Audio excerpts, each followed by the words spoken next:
am pretty sure I hit a wrong button because that was not as long of an intro as we had last week. So we're back to the old intro. Just 30 seconds on that one, not the old 3-minuter that we had last week. What's going on, everyone? Last show of February, last main slate before March. We are just barreling towards March Madness. The games have been hot and heavy. We got awesome slate of games today overall. The main slate's a little bit light, Gav, but it should be a really fun day throughout. We got some big games later in the afternoon. How you doing today, man? What's going on? Yeah, last one of February. Maybe we see Kurt come out of hibernation. You know, I mean, the guy's played so many NCAA dynasty years. The kids are going to school in flying cars by this point. So can't wait to see Kurt again. Yeah. If you aren't with us at RPS already, now is definitely the time. It was one hell of a week in the Discord with us and with our members. The qualifiers this week, pretty much a clean sweep, right, Gav? You know, I got a ticket Monday. I think Ice Hoya got Tuesday. You won Wednesday. Our guy Chris won Thursday, and then Hofbrow won last night. So if you're not with us, go ahead and join. We are on a roll right now at the perfect time. So only 8 games on the main slate today, so we can take our time a little bit. We had 11 or 12 last week. Not a ton of news expected. We've seen some illness stuff lately, but hopefully we are coming out of that as we get towards the end of the season here. Let's dive right into it, Gab. We got a great game to start us off. You know, we'll go in the order that DK has them. It's got Virginia at Duke, first one.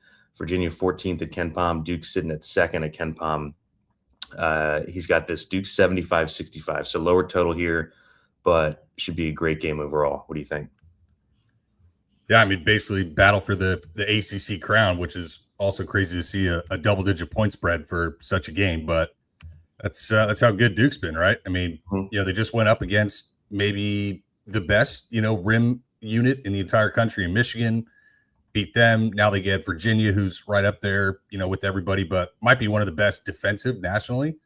The 2 top defenses in the ACC. You also have 2 teams that are both outside the top 340 in defensive average possession length. So, I mean, they really grind you out for long possessions. So could see this game kind of be in a rough environment, just production and scoring wise. So, yeah, I think really what it comes down to is UVA can be pretty loose with the ball. They're 15th in the ACC in turnover percentage. Duke's number 1 forcing them. Duke is kind of that shot volume monster where they'll beat you on the glass. They'll beat you in the turnover department. And UVA is pretty reliant on cleaning the offensive glass. So it's just kind of strength going on strength here. Pretty tough matchup overall, I think, for both sides. And yeah, I think we haven't really touched on it, but it's not a play it's not a 40 guys are in play type slate we sometimes get on these softer price Saturdays. So you have to pick and choose kind of the spots that you really want to attack on the slate. Yeah, we've got a really good projection here on Boozer, but definitely not, just a clean layup matchup. Virginia's got the number 1 effective field goal percentage defense in the conference. They got the number 1 2-point percentage defense in the conference. I think obviously the biggest decision on the slate, Gav, is if you go with Boozer or not. He's not cheap, but he's been so productive, even in the tough spots. He still put up a nice score last Saturday against Michigan. We'll get to some value on the slate, but like you said, it's not like a couple Saturdays that we've had where we can kind of play as many studs as we want. So, if you're playing Boozer, you're probably not getting to other studs on the slate.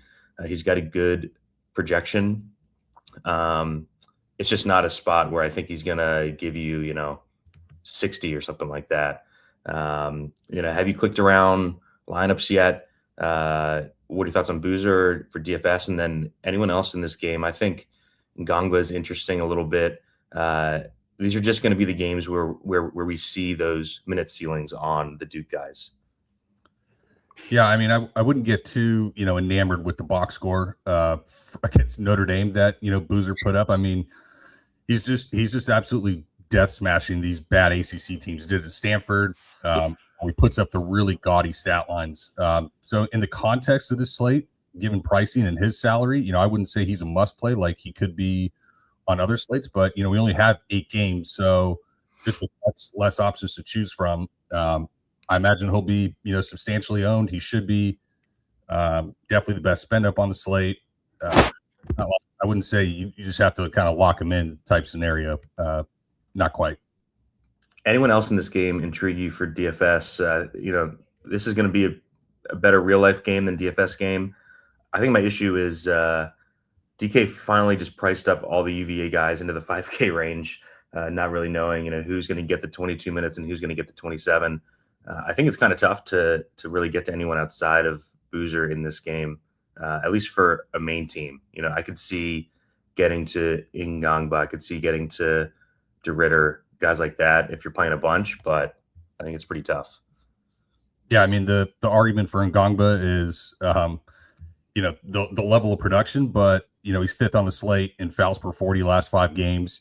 Virginia is a pretty low free throw rate team. They're not really challenging a lot of guys at the rim, but that also kind of provides them their only path too. Like Duke's going to surrender a very high defensive 3-point rate, and a lot of these guys can shoot and are good shooters. So I understand like a Sam Lewis dart in GPP. I understand like Jakari White dart. Yep. Malik Thomas he's like 7th on the slate in usage. I just can't get the minutes for some reason. Ryan Unum was playing him full minutes and he was scoring mid-20s, low 20s, real points. But now everyone healthy, it's a little bit tougher. So I understand that. I mean, God, the Slim Evans price is pretty cheap too. I could definitely see playing him in GPP as well. So I think a couple options, but yeah, just overall tough in game environment. Yeah, I think I like Evans a bit more than the projections do here at 6,100. All right, let's go to the second game. Another lower total. Seton Hall at UConn is the next one up. Seton Hall sitting at 53rd at KenPom, UConn 9th. He's got it UConn 71.57. So extremely low team total here for Seton Hall. What do we got in this one? Yeah, I mean, Shaheen Holloway is the one coach that's kind of had Hurley's numbers, so to speak. Hurley's just 2-5 ATS against Shaheen. The last game, I mean, UConn was up by 18 with 14 and a half minutes left in the second half at the Rock, and Seton Hall crawled all to basically get within one possession. Yeah, that was lost. Which is why this game is at like 13 and a half or 14. That is a huge spread. Like the physicality and the up the line pressure, the Seton Hall defense really is highly disruptive to I would say kind of more the finesse execution in the half court of the UConn offense. If you can really disrupt these guys in the sets that they're trying to run just by putting a ton of pressure on the ball, that's what's really kind of done them in. So, it is a big line. I can see this game playing closer than it did, especially after, UConn just had that absolute crutching of St. John's. So, yeah, you mentioned it. One of the worst totals on the slate. Or it might be the worst total on the slate if I look. Yeah, 32. So it is the worst total on the slate. Yes, all the Seton Hall guys in a rough spot. I believe this one's at Gamble too. So, but if you want to play Bud Clark, second on the slate in usage, last 5 games, that would be the argument. I just don't know if I really want to be playing guys at UConn. It's not like their defense is the most athletic and vertical defense, but it's super sound. They've been top 10 basically most of the year. So, on the road, I'm probably not really looking to play many Seton Hall guys with a 59.25 team total. Yeah. It's not just UConn with the good defense here. Seton Hall sitting at 11th nationally in adjusted defensive efficiency, number 2 in the conference. So the 2 best defenses in the conference here. I'm probably full fading Seton Hall in this spot. The UConn prices, I think, would be really playable with a different opponent here, Gav. We saw Solo Ball get off to the hot start last game, still finish with that 18 or 19. He just kind of can't get past that now that Braylon Mullins is back in the fold.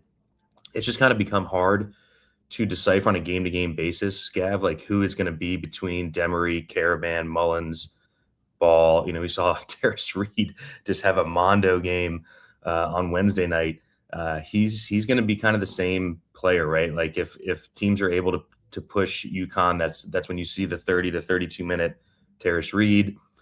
in games that they're cruising, Hurley's going to, pull off the gas with Reed because, he's going to need him next month, and that's when they're going to start to push his minutes. So that's kind of my thoughts there. Anyone in particular that you like best on UConn in this spot? I mean, Seton Hall is going to deny the rim at all costs, and they're going to surrender a lot of 3-pointers, high assist rate defensively. So, the catch and shoot guys who are on the ball less theoretically have a little bit better matchup here. That I'd probably mainly say that's Caravan, Mullins, and Solo. Yep. Mullins just does everything that Solo Ball does in terms of the movement shooting while being able to put it on the deck and create for himself or others. So, just Solo's just kind of fallen down the pecking order this year, especially with the spotty shooting that he's had pretty much the entire season. Yeah, he's only shooting 31% from three this year. Solo Ball. I mean, on the other, I'd say too on the other side, like Stat McCray. I mean, he's sub 6K, for a 30-minute floor. I wouldn't mind that, but yeah, just like we said, terrible team total, bad game environment, tough matchup. Yeah, DFIC posted this in chat right before we went live. Jalen Stewart's going to be out again. We currently have him in. We'll pull him out. And that doesn't affect too much. We've only got him for 10 minutes here anyways. Would that change anything for you? Any Ross, anything like that? Probably not. Nah. Yeah. All right, let's keep it moving. Let's go to the next game. Iowa at Penn State. We've got where's Iowa? 23rd at Ken Palmer's Iowa, 134th for Penn State. Iowa 79-69 here on Ken Palmer. So highest team total we've seen through 3 games, Gav, with Iowa. Really good matchup for them in this spot, even though it's on the road. What do we think, Iowa, Penn State? Yeah, the reason we have the highest team total on Iowa that we've seen in a while is because Penn State, if you filter by conference-only statistics, is the worst P5 defense by 50 spots. And they provide you with a good pace. So, they are 365th in effective field goal defensive percentage. You may note that is the worst mark in the entire country. 365 teams, they are 365th. They're also outside the top 280 rebounding on both sides of the ball. So it is just as nut of a matchup as you can possibly get, unless it was at home. So that's going to put, a lot of the Iowa guys in play. We obviously know what we have with Sturtz and one of the higher usage guys in the country, or one of the most one-man centric offenses at the P5 level around the country. And then, it's after that, it gets pretty dicey. Just, McCollum has kind of a multitude of guys that aren't so good that you have to just keep them on the floor the entire time, but they all can provide kind of different skill sets at different points of the game, depending on how he wants to play matchups. Guessing the role players is not always fun, but again, they're in just probably the easiest spot, on the slate by far, matchup wise. Yeah, Sturtz is going to play the entire game here. The only way he doesn't play 40 is if they just blow out Penn State early. I could see it, but pretty much a sure thing here that you're getting 38 to 40 minutes from Sturtz in the best matchup in the conference. I think he's really interesting here. You get the 1,300 savings from Boozer. You don't get the massive upside from Boozer, but man, I think Sturtz is really interesting here. Haven't built my main yet, but wouldn't be mad if I landed on Sturtz in this spot against Penn State. Like you said, it's just an awesome matchup. We've had good projections on Tavian Banks a lot lately. He's struggled a bit with fouls, but I really do think that they want him to be, a 28 to 30-minute guy out there. They just need his athleticism on this team. He's the one guy besides Sturtz, I think, Gav, that just kind of jumps off the screen on this team as far as, upside and talent. Any thoughts on him? And then, I think we should at least talk about the ancillary Iowa guys that you mentioned, because they are going to at least be on the court a good bit in an awesome spot. Yeah, I mean, is Banks the number 2? Is Fulgaris going to be, the number 2? I mean, the rates on Banks are great. It's just a wide range of outcomes with the minutes. Not with he may not even play, 25 with, not having fouled. If McCollum just plays matchup stuff here, if they blow out, it's just a bit sketchy with the Iowa guys. But yeah, it seems that he if he's going to get the minutes, then he definitely has probably the best rates on the team behind Sturtz. But unless Fulgaris is coming into the fold finally, I mean, God, McCollum waited until goddamn February 20th to start whipping Fulgaris out. Like, I wonder what like Banks' usage and stuff looks like if Fulgaris comes into more of a role. But both those guys I think are fine. I'd probably prefer Banks a little bit. Cooper Koch is gonna play 30 minutes. Is he gonna hit his threes? He's gonna have as good of an opportunity and as good of a matchup to do it in against a team that's like 350th in 3-point defense percent, who's not playing any defense. So I think he'd be fine as well. And then like Cam Manyow, he could absolutely just woof these guys underneath. I mean, he could 10 and 8, even if he doesn't get 20 mid-20s minutes. So I think those guys are more interesting GPP mix-ins. But I think Sturtz going to be owned, or are people just going to be clicking Boozer and not have enough salary? Yeah, I don't think you can play both. So I think Sturtz is a really, really good tournament play on the slate. I think he comes in pretty low, at least in comparison. I'm with you on the 4K Iowa guys. I think these are guys that you want to mix in if you're playing a bunch of lineups with Manyow, Koch, and even Combs. I think is interesting. Anything at all on the Penn State side, really tough. Tempo spot for them. The price tags are pretty rough. I'm just not sure I want to get involved with Penn State on a main slate in this matchup. Yeah, maybe like Urich. I mean, just because Iowa's quite frail underneath for the most part. He could have he's had some big rebounding games. I mean, it's at least has an out there. I'd say he'd probably be the main / only one I'd really concern myself with on that side. Yep, agreed. All right, let's go to the next game here. Mizzou at Mississippi State. Mizzou 51st at Ken Pom. Mississippi State 88th. This one's got a healthy total here, Gav. We finally got a big total. Mizzou 77-76 is what Ken Pom has. First one that we're going to see some actual pace with. What do you think? Yeah, there's basically 3 games clustered like right around this mid 150s total. 2 of them involve 2 just absolute shitbox teams, and these are one of them. Mississippi State, they're currently working on the fastest tempo of Jans's career. I don't know if that's just due to the fact that they can't play in the half court without Josh Hubbard bailing them out late shot clock or what, but they are speeding up. They're going to be running a no middle at home against a pretty poor jump shooting Missouri team. And Missouri just came off that big Tennessee win.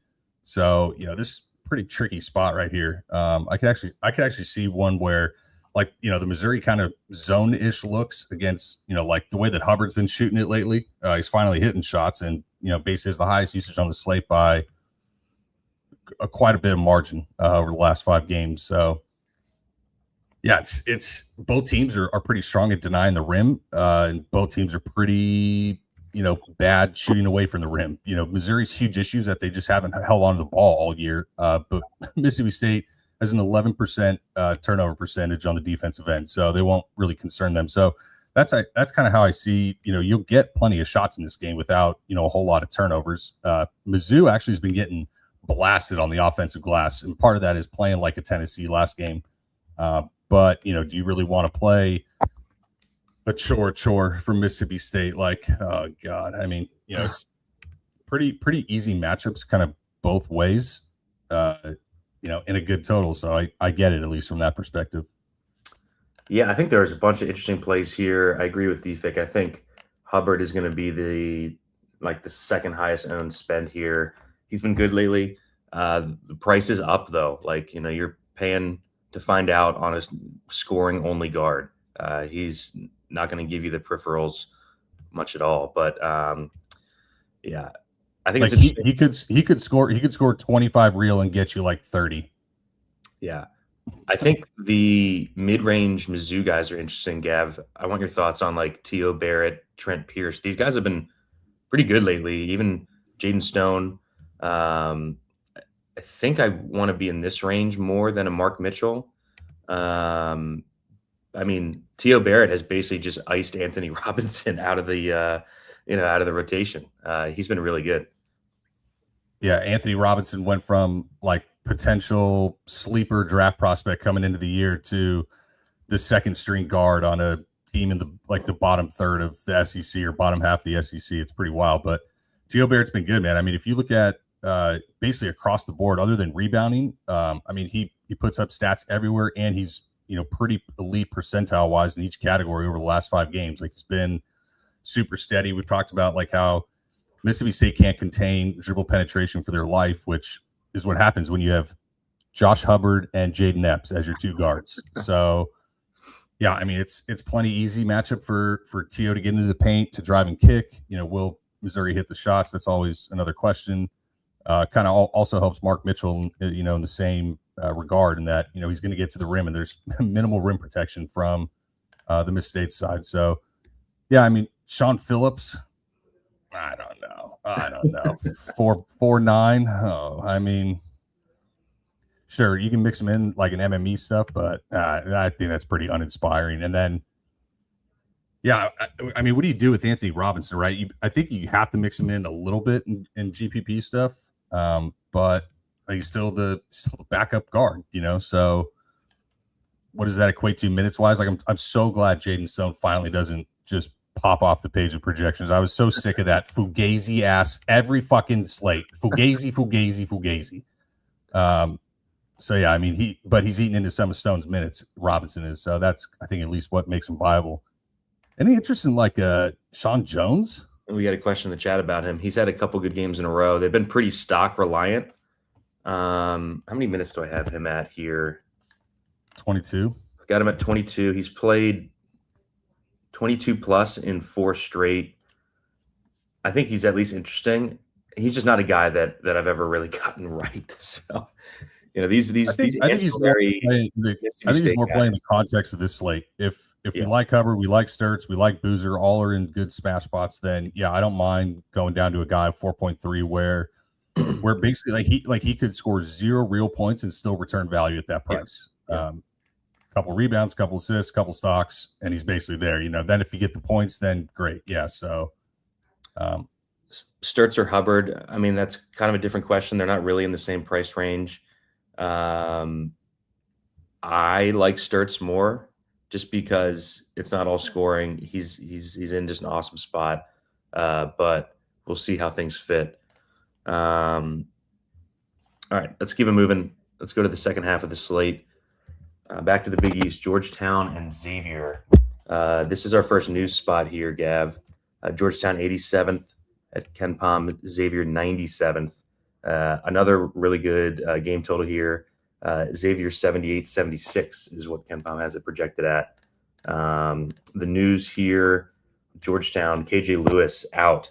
So we saw, we've seen Kayvon Mulready start the last 2 games anyways. Do you have a read on what Georgetown's going to do without him besides, suck? Right now, I've got Abraham and Jeremiah Williams. Those are the 2 guys who are going to benefit besides Mulready.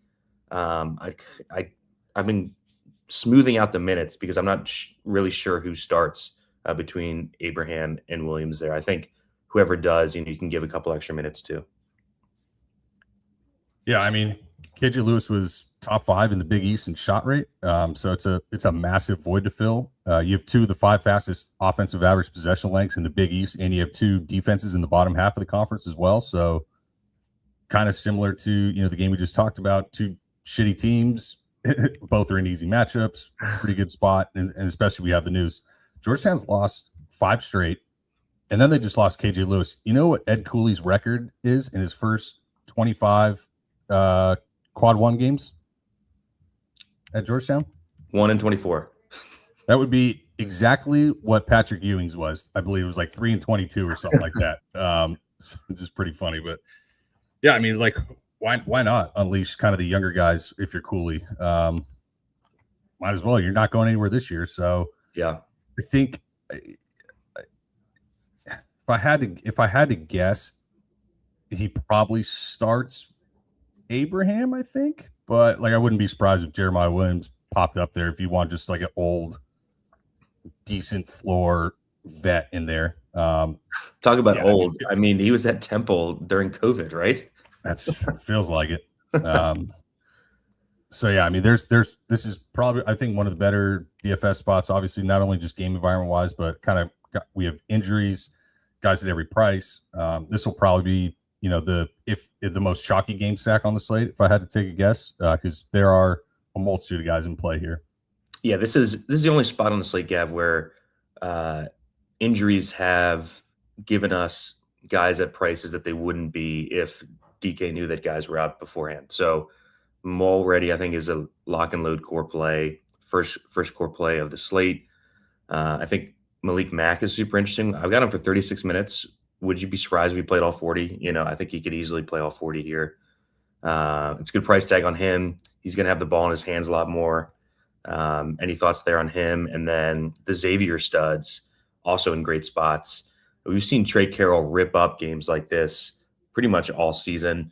He's been a tick overpriced all season, but it's because he does have those boom games. And I think it's a really, really good spot for him. It's a good spot for Borovichinen. I think the Xavier studs go under-owned here, and they could score like 85 points in this game. I think 100% they go under-owned. I like the Malik Mack idea. I actually wonder what his assist prop is, because I'm pretty sure Xavier surrenders a pretty mondo. Yeah, they're 356 in defensive assist rate. So it's kind of ideal for the drive and kick nature of Mack. They're not just going to have him be shooting in the mid range a bunch. I don't mind at all. He easily could play 40. That's really like probably the only main guy you want with the ball in his hands more than a couple possessions at a time. So yeah, definitely okay with Mack. About between like Williams and Messina Moore, I think both guys are solid plays. Are going to give you good minute floors. They're probably not going to completely implode your lineups.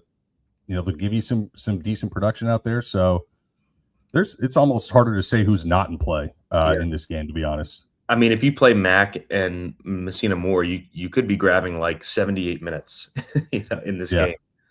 Do you have a favorite of the Xavier studs here if you had to choose? Yeah, well, if you have the money for Carroll, obviously I'd go there. And I tend to favor Borovichinen, I think, a little bit more over Milicevic. A little bit more the bruising interior rebounder is kind of, I imagine Georgetown's going to try to get to the basket here because that's where Xavier's going to be softest. So yeah, I don't mind either one of them, but probably slightly in Borovichinen. Yep. Really, really good plays across the board in this one. Let's go to Vandy at Kentucky is next up. This one also with a nice total here. Vandy sitting at 13th at KenPom, Kentucky 30th. KenPom's got Vandy 78-77, so 1 point road fave for Vandy. We've seen Duke Miles come back recently. Pretty frustratingly, didn't start and then fouled last game. Definitely want to talk about him. But overall, thoughts on this Vandy-Kentucky game? Yeah, I mean, Vandy beat the shit out of them in Nashville a couple of weeks back, 80-55. I mean, Kentucky went full Kentucky. They turned it over on 21% of possessions. There was 0.79 points per possession. Like, it was just a putrid offensive performance. Kentucky's 348th in away from home, so it helps that they're coming back to Rupp. But they're also 361st in paper tiger, which means they play up to competition really poorly. And like, the Vanderbilt spot showed. The other thing is Vandy's third nationally in average defensive 2-point attempt distance. And we know Kentucky is more than happy to settle for poor 2-point shots off the dribble in the half court. Yep. So that kind of worries me a little bit. But, you also have kind of an interesting stat. Like, OA is third on the slate in points in the paint per 40 last 5 games. And basically everybody within 15 spots of him is a big man, which kind of shows you his ability to get to the basket. And if you can, against Vanderbilt, there's a reason they keep opponents away from the rim is because they can't really defend it with the unit that they have. So, 5th in fast break points per 40 as well. At home, Vandy will let them push.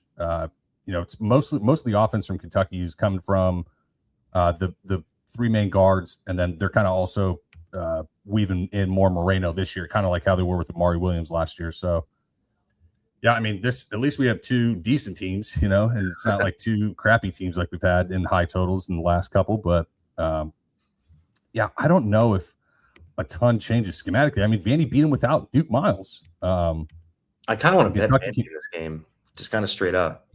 I kind of do too.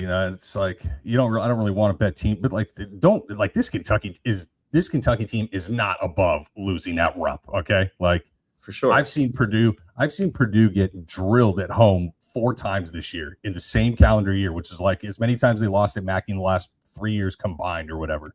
Yeah. So certainly this is not a Kentucky team that oh God, I can't play against them at home, even though they are, like I said, 348th and away from home. So yeah, I kind of like the Vandy in the spot, to be honest. I do too. For the projection screen, we got the same issue that we had last week with both Duke and UK on the same slate. So it's pulling the Duke guys, so just ignore them. DFS wise, I think OA is really interesting here. He's at same price point as Josh Hubbard. I think I lean OA just because he can get there in more ways. He's playing a ton. The usage is up. He's looked really good. I mean, they need him. It's like him or Aberdeen, creating every single possession. So I think OA is super interesting. Duke Miles was on his way to mid-30s last game. If he doesn't foul, we don't really know, what minutes they want to play him here, Gav. I tend to think that it's 30 plus, even if he doesn't start. I mean, we didn't play him on Wednesday, and I feel like we caught a break there with the fouls. So I think it's totally reasonable to go back to Duke Miles. I think he's a really good play here. And then Tyler Tanner. I mean, he's going to play the whole game. Pace spot 9,300 is pretty cheap for him. Miles is going to eat into the usage some, but he's also going to make a lot of shots that Tyler Tanner is going to pass the ball on. So really like the studs in this game. I think those 3 are awesome plays. Any favorites between those 3? And then do you like anyone else in this game? I just feel like the rest of the guys here are just a tick overpriced. Yeah, I mean, the more I kind of think about it, the more I'm kind of liking Owe. Yeah. Like you said, one, he's Josh Hubbard leverage with way better peripheral upside. And, probably similar, I don't know if Owe's going to score 46 like Hubbard did the other night. But, that's obviously a ceiling outcome. I mean, I don't know if the point totals are too far off. It's probably, a couple points like in the prop market, but yeah, we were MF and Byington 2 minutes into the game when Duke Miles goes in, and we're just like, you bastard. So I think Duke Miles is really interesting here, but it's like, do you want kind of the 1B option on Vandy on the road for that price, or do you want kind of the 1A option on Kentucky at home for a couple hundred more in OAs, which is also kind of why I think he's pretty interesting. So, I mean, yeah, I don't have any problem with Tanner, OA, or Miles. I am a tiny bit worried about Tanner. Like, yeah, he's one of the best production guards in the country, but getting Duke Miles back, what does that look like? I mean, he had the unlimited usage, basically all that he could create whenever he wanted with those guys out. How does it look coming back? So yeah, I think those guys are fine. Probably out on McLaughlin. And yeah, if they're like Moreno's probably like what 300, 400, 500 too expensive or like above where he should be priced. Yep. But it's only a couple hundred. He's in a pretty good spot, and they're running more offense through him. He does foul his ass off. He's not number 1 on the slate like Brandon Garrison is in per 40 last 5 games, but he'll foul plenty. And then, yeah, Chandler's kind of the ancillary, more half-court shooter that they need that Aberdeen and OA aren't. So, yeah, Chandler's going to have to hit his threes to pay off at 6,400. We've seen him play a lot because he has been hitting those threes. I do think that there's some minutes downside in Chandler, Gav. Like if he's not out hot, they could easily go to the deeper bench guys. But yeah, for me, this game is Miles and OA. As we go through the slate, Gav, I'm liking the non-boozer spends more than I thought I was going to. Just kind of overall.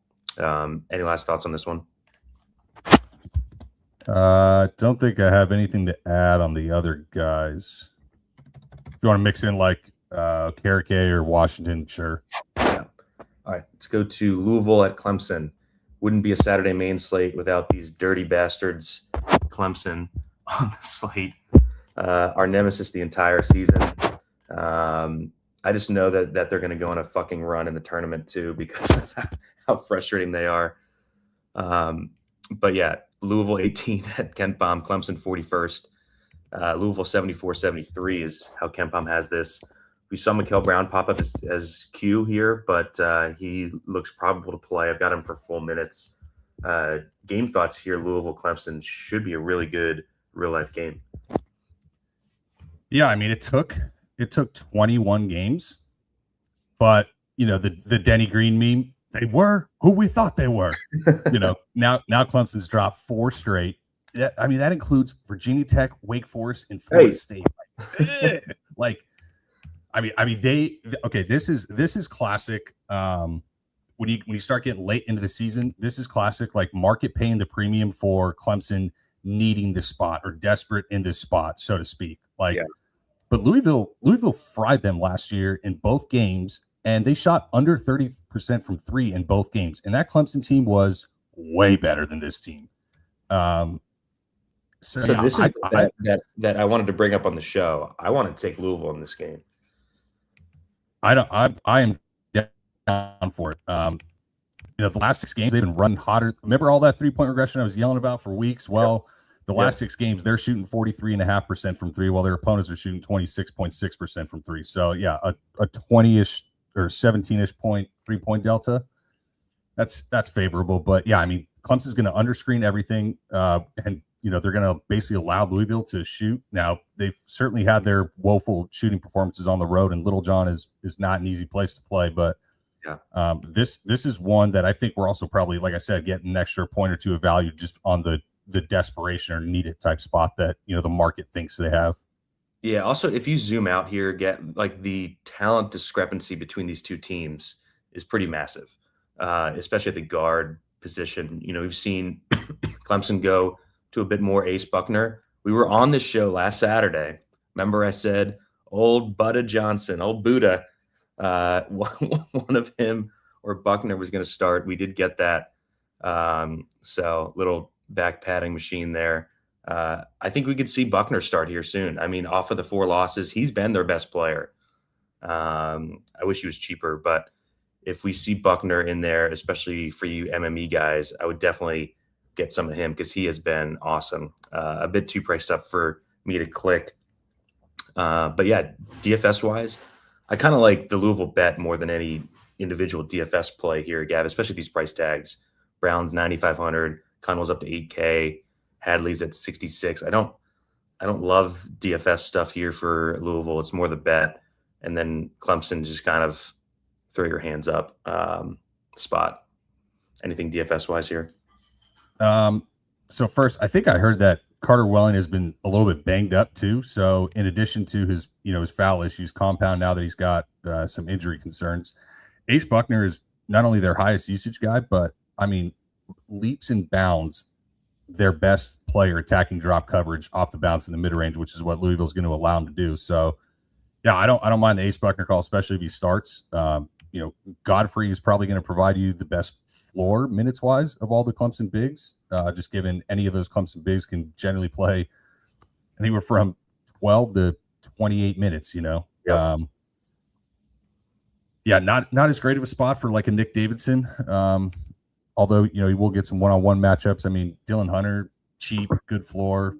Sure. We know we have with Dylan Hunter. So pretty soft-ish defensive matchup. Isn't too disruptive for him. I don't mind getting to him. So yeah, I think, there's okay main plays here, but more, I think probably GPP mix-ins type. Yep. All right. So the last game on the slate, UCLA at Minnesota.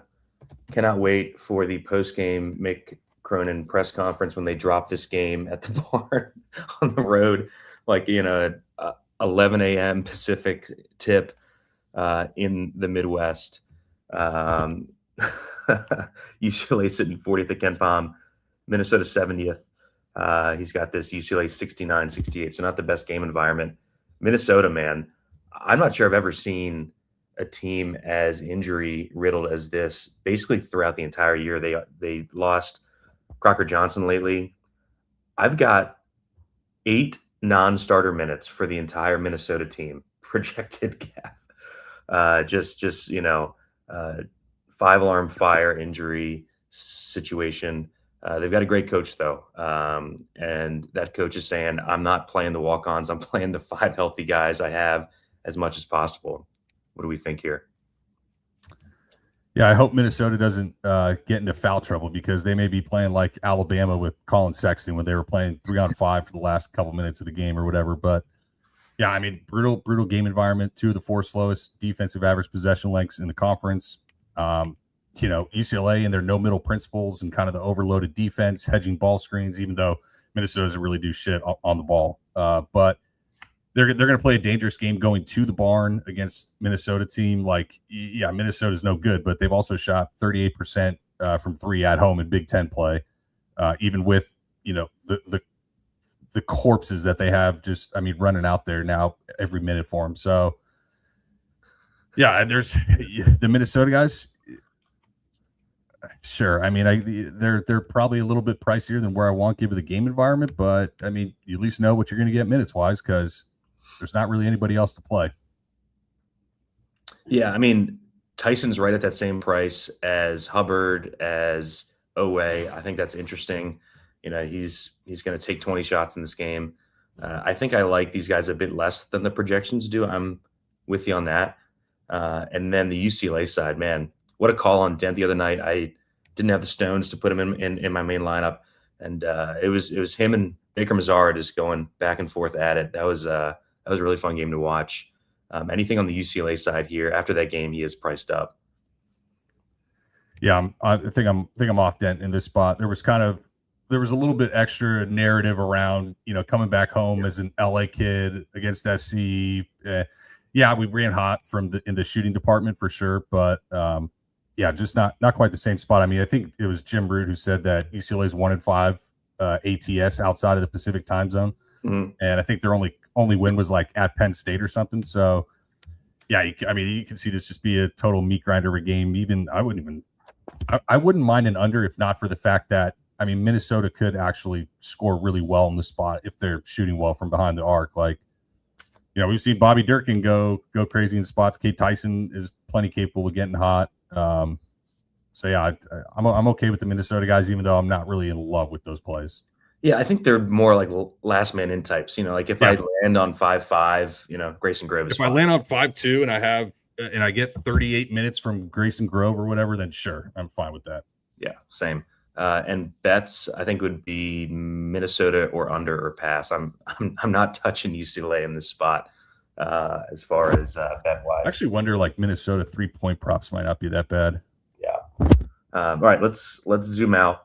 Only 8 games here.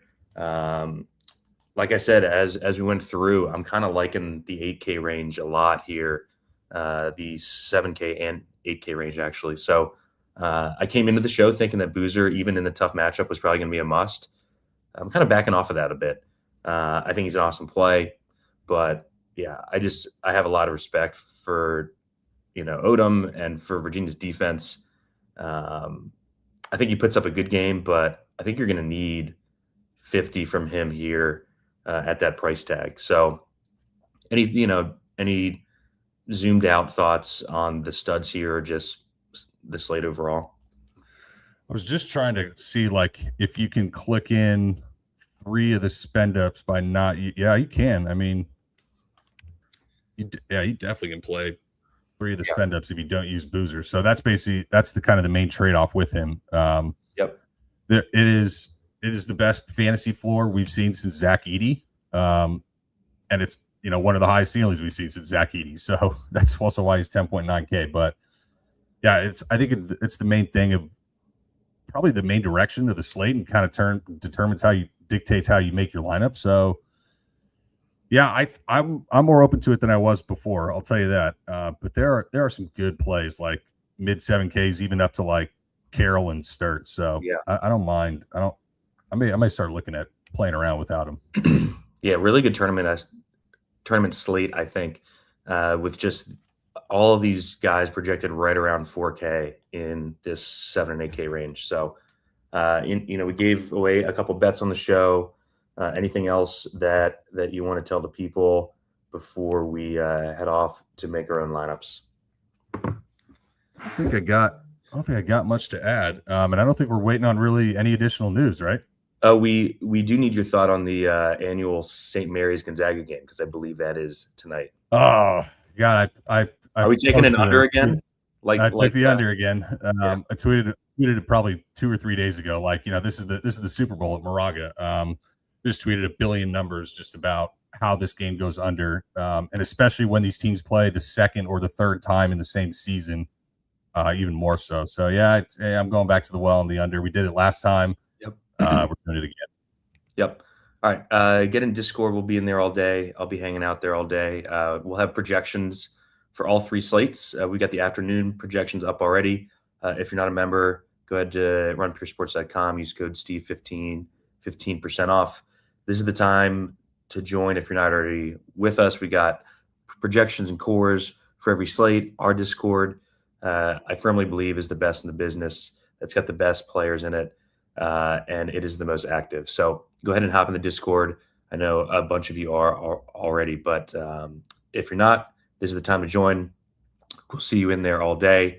Let's have a good slate. And I mean, the afternoon and night slates, the games are awesome. The prize pools aren't as good, but the games will be great. So we'll be in there. I'm sure Gav will have more bets. We'll be firing some props, some pick six and stuff. So hop in the Discord, and we will see you next Saturday.